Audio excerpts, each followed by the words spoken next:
Wist je dat veel mensen problemen hebben met strepen tijdens het dweilen? Geen zorgen. In deze video laten we zien hoe je dit doet. Laten we beginnen. Stap 1. Bevestig mop correct.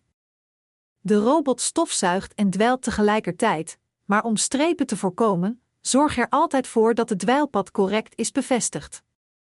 Stap 2. Vul watertank bij. Het Cleanbase vult de watertank automatisch bij.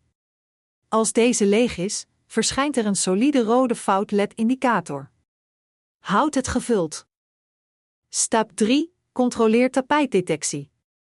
De robot tilt en stopt het dweilpad weg bij het detecteren van tapijten om te voorkomen dat deze worden gedwijld.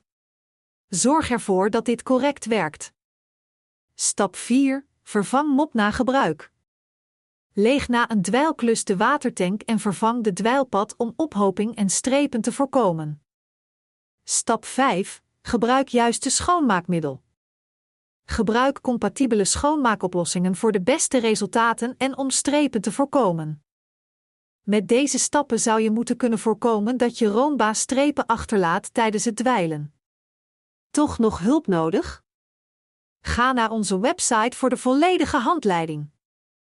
Daar vind je ook vragen en antwoorden van andere iRobot-gebruikers. Vond je deze video nuttig? Door te abonneren help je ons vragen van gebruikers te blijven beantwoorden. Abonneer je dus op ons kanaal.